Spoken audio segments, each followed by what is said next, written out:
Rientriamo in diretta nell'ultima parte del nostro telegiornale, non ci sono aggiornamenti dell'ultima ora, dunque vi lascio i programmi della nostra prima serata, a seguire ci sarà Barzellette, poi in prima serata appunto il Festival della canzone siciliana. Per questa edizione del nostro TG è tutto, vi ringraziamo per averci seguito e vi auguriamo un buon proseguimento di serata a tutti.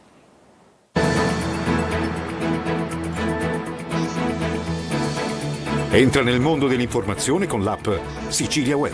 Resta sempre aggiornato con le news e le live in diretta.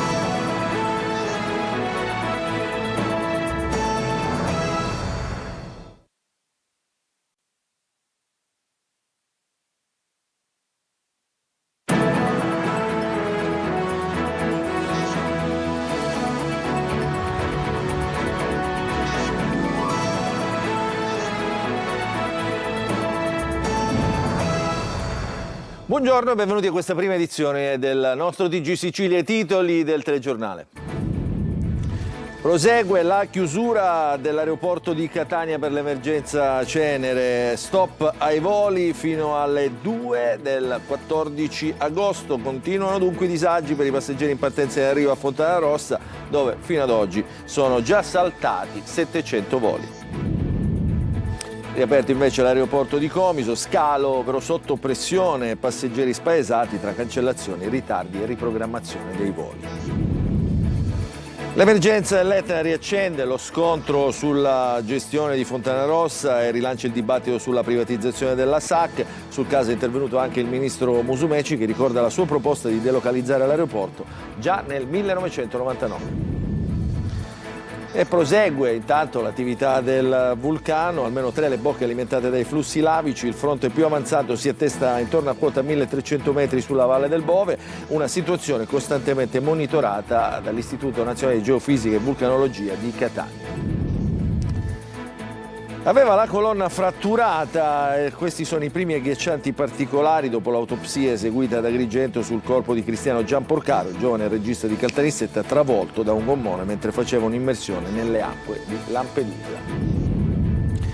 Il calcio, i tifosi del Catania in piazza Spedini hanno contestato la società, il vicepresidente Grella li ha rassicurati sul futuro del club. In chiave a mercato Ponzi è stato ceduto alla Reggiana mentre la squadra prepara la trasferta di venerdì a Parma.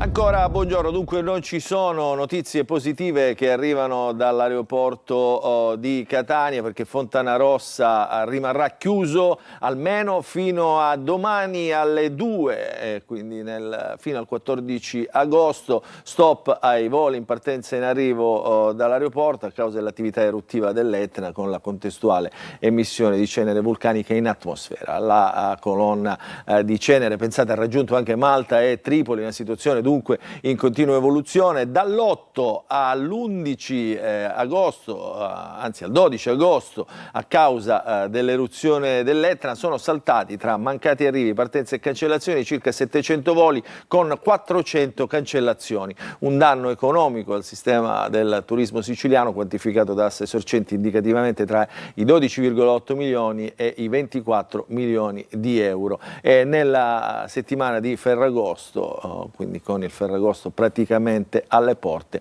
la situazione potrebbe anche aggravarsi. Ieri è stata un'altra giornata di passione per lo scalo etneo, soprattutto per i passeggeri. Vediamo com'è andata con Emanuela Corsi.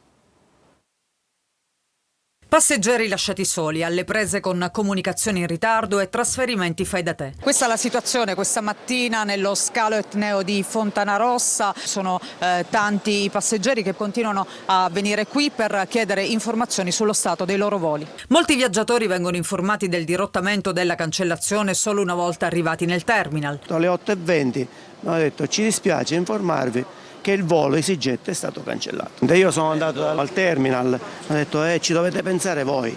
Io ci devo pensare, cioè voi mi annullate un volo e ci devo pensare io da qua? Cosa vi hanno detto? Che non sanno. How is the situation here? Not good. Forse prendiamo un bus, andiamo a Comiso, nulla di sicuro.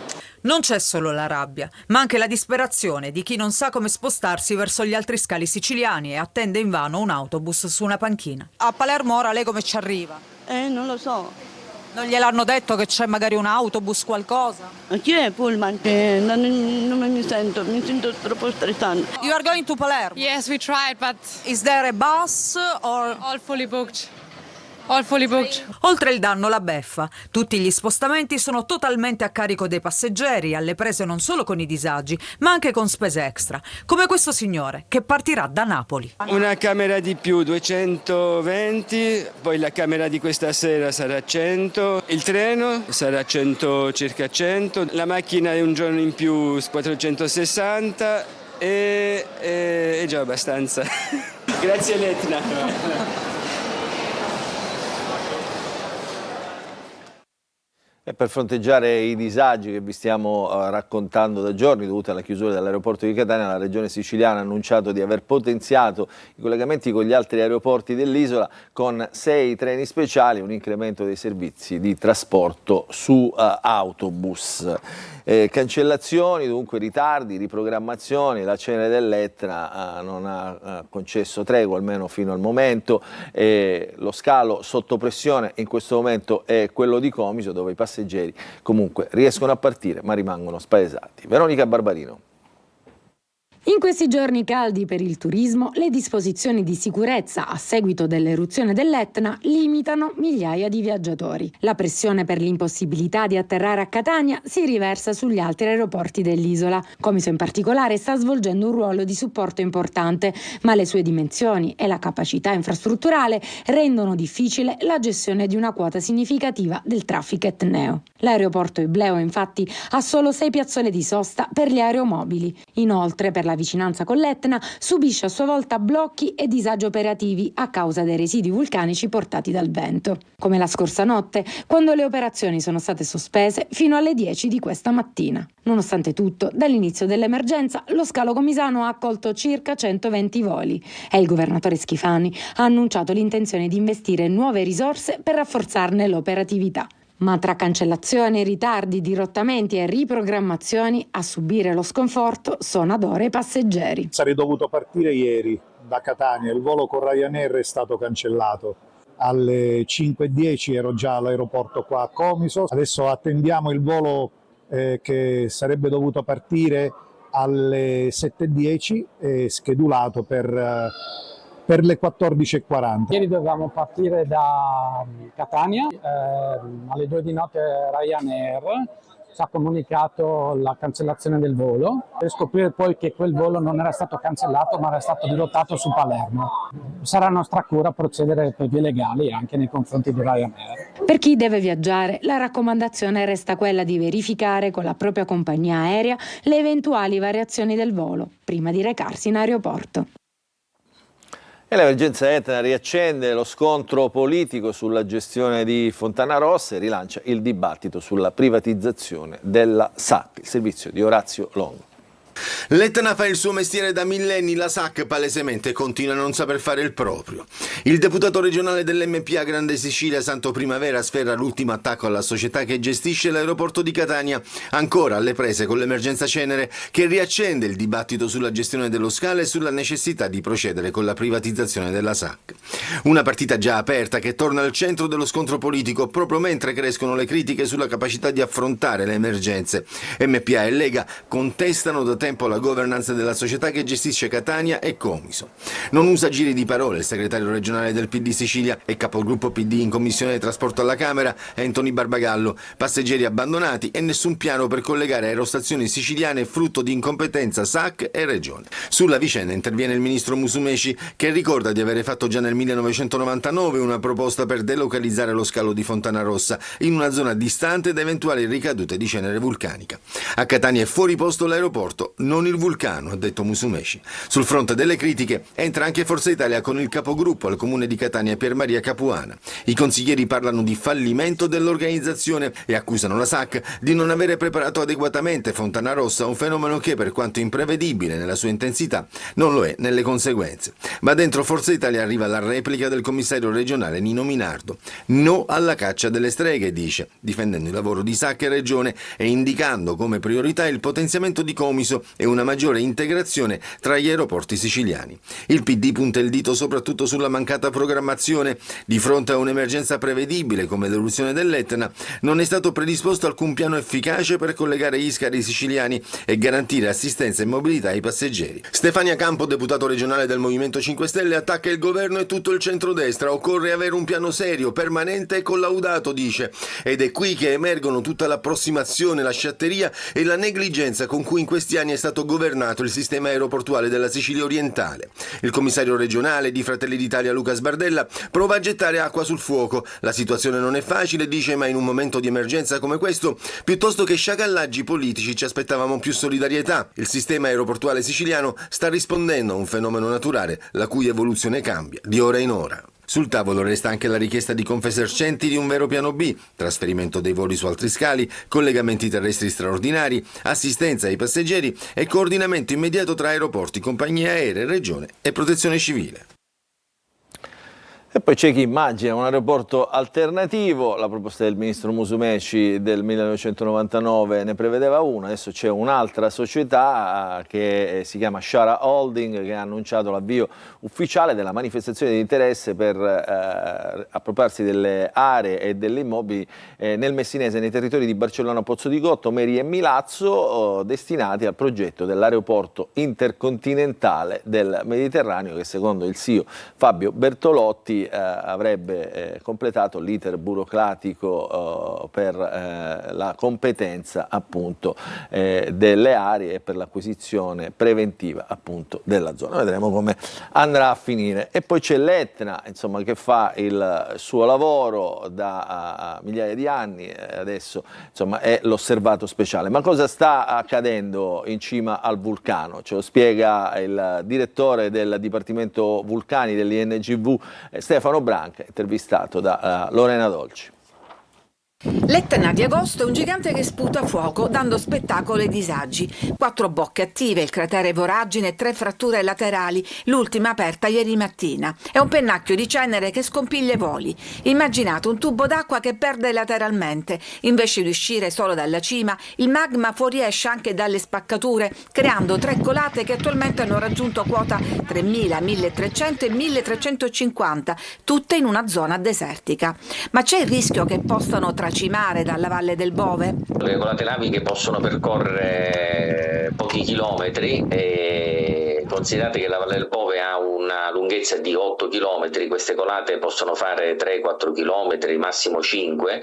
Abbiamo simulato aperture di bocche nelle stesse zone con una durata di 10 giorni e le colate laviche raggiungono massimo la quota di 1.200-1.250 metri, quindi rimanendo all'interno della Valle del Bove. In questo scenario che ribolle di lava, come vedete dai video girati dalla guida Giuseppe Quaceci, in tanti ai piedi del vulcano si chiedono se possano aprirsi nuove fratture. La probabilità che si aprano altre bocche diminuisce molto di più passando i giorni.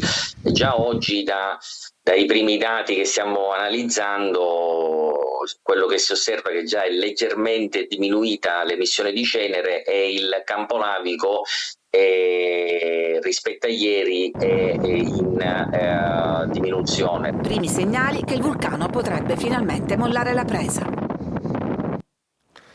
E adesso cambiamo argomento, ci occupiamo della cronaca. Emergono primi agghiaccianti particolari dopo l'autopsia sul corpo di Cristiano Giamporcaro, il 29enne travolto da un gommone durante un'immersione a Lampedusa. Aveva la colonna fratturata, dice l'avvocato della famiglia, che lancia un appello a chi ha assistito al tragico incidente per parlare e riferire nuovi particolari. Il servizio di Rita Cinardi.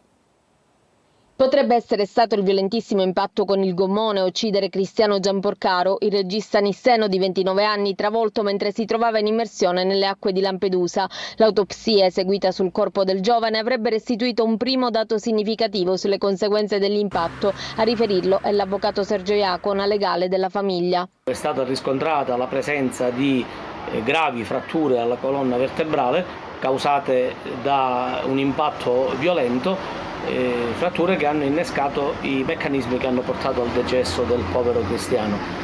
Poi vorrei aggiungere che sebbene sia la dinamica ormai abbastanza chiara ed evidente, Comunque, qualora qualcuno avesse assistito alla scena, sarebbe utile che si facesse sentire dalla Procura della Repubblica di Agrigento.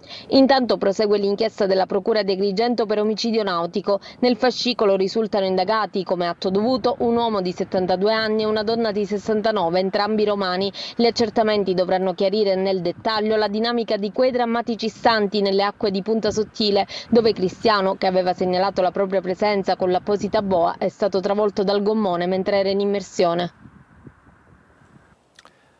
Adesso andiamo a Messina perché si sono concluse dopo quasi 2 settimane le ricerche dei Vigili del Fuoco nella palazzina crollata nel rione Pistunina. Restano 2 i dispersi, un uomo e una donna, mentre sono 4 le vittime già recuperate. L'identificazione dei 2 dispersi potrebbe essere possibile grazie agli esami del DNA sul materiale biologico rinvenuto. Intanto è iniziato il lavoro dei consulenti nominati dalla Procura, chiamati a ricostruire le cause e la dinamica del crollo e a verificare eventuali errori nella progettazione dell'edificio. Nei prossimi giorni è prevista anche la riapertura dei negozi nell'area rossa e della strada statale che costeggia appunto la zona interessata dal crollo.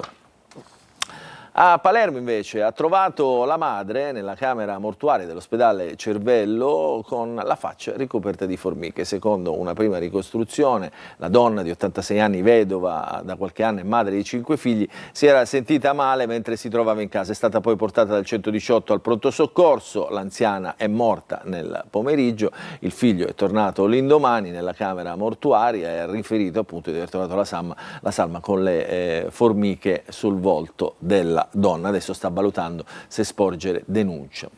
Andiamo a Gela invece. A 16 anni il giovane accusato di aver aggredito con violenza, usando addirittura un casco, un poliziotto durante un evento musicale con appunto una reazione spropositata, brutale, dopo un richiamo della gente. Il servizio di GR Italia.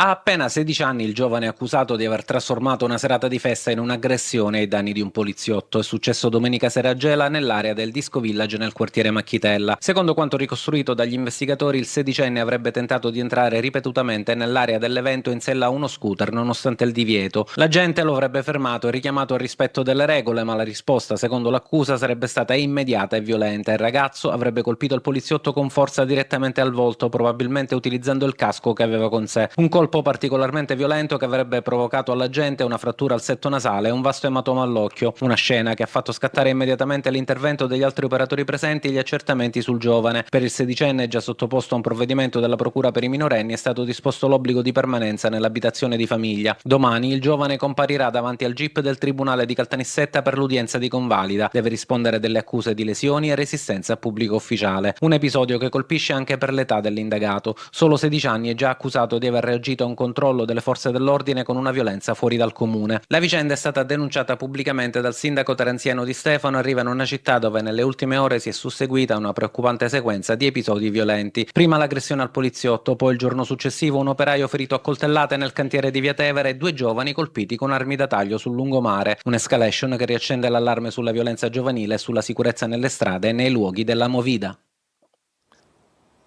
Adesso è una bella storia che arriva da Trapani, dove è stata rigenerata una piazza che fino allo scorso anno era una piazza di spaccio, centro appunto di criminalità e di degrado. Ce la racconta Laura Spano.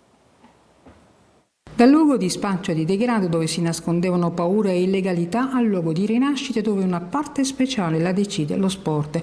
È la nuova storia di Via del Cipresso a Trapani, dove da oggi si allenano i sogni. Inaugurato illumina il primo spazio del progetto del Sud Italia, un luogo restituito ai cittadini, ai bambini e alle famiglie, un luogo che proprio nei mesi successivi alla candidatura del progetto un'indagine giudiziaria aveva rivelato essere una consolidata piazza di spaccio, simbolo di una profonda fragilità sociale. In quell'occasione, nel corso di un blitz, i carabinieri di Trapani smantellarono un fiorente mercato di cocaina. Oggi quello stesso spazio ha cambiato volto, dove prima c'erano degrado e illegalità, risuonano i palloni che rimbalzano sul parquet, gli applausi per l'evoluzione di freestyle, l'energia dei calisthenics e soprattutto le risate dei tanti bambini del quartiere Tutto questo sa di nuovo inizio. Illumina non è solo uno spazio sportivo, è una scelta, è l'idea che lo sport possa arrivare prima del disagio, che un canestro possa diventare un punto di riferimento, che una sbarra per allenarsi possa trasformarsi in un appiglio per il futuro. È la dimostrazione concreta che investire negli spazi pubblici significa investire nelle persone. A Trapani è accaduto. Adesso ci fermiamo per una piccola pausa, al rientro vi mostreremo la protesta di ieri dei tifosi del Catania in piazza Spedini davanti allo stadio Massimino.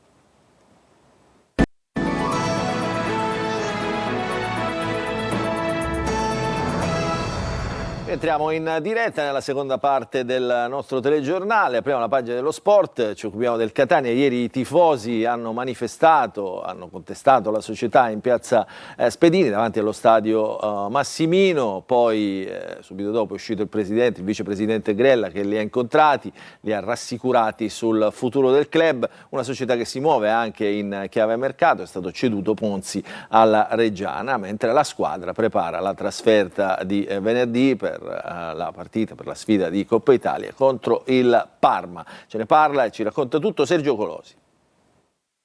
Promesse da milionario, gestione da dilettanti e lo striscione esposto in piazza Spedini da circa 500 ultra del Catania per manifestare contro la gestione del club di Pelligra. Il vicepresidente Grella ha incontrato una delegazione di tifosi che ha ricevuto rassicurazioni su futuro, programmi e ambizioni della società. Grella è poi sceso in piazza assicurando che c'è la stabilità economica e che nelle prossime ore sarà depositata la fideiussione. Inoltre ha annunciato che compreranno il vecchio logo del Calcio Catania. Intanto sul mercato, dopo la rescissione con Di Noia passata al Gubbio, è stato ufficializzato il trasferimento temporaneo di Fabio Ponzi alla Reggiana, con l'obbligo di acquisizione a titolo definitivo al verificarsi di determinate condizioni. Le uscite non si esauriscono qui, in partenza il difensore di Gennaro, che non rientra nei piani tattici di Longo. A Cicerelli, al quale era stato proposto un prolungamento di contratto, il Pescara ha offerto un biennale, l'accordo sembra vicino.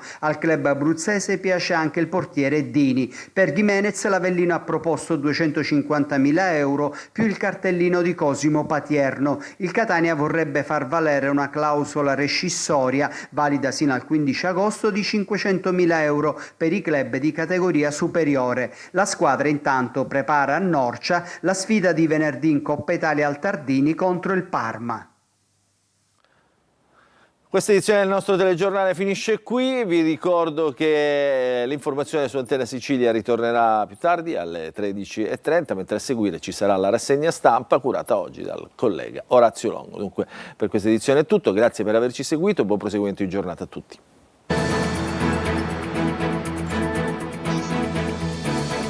Entra nel mondo dell'informazione con l'app Sicilia Web.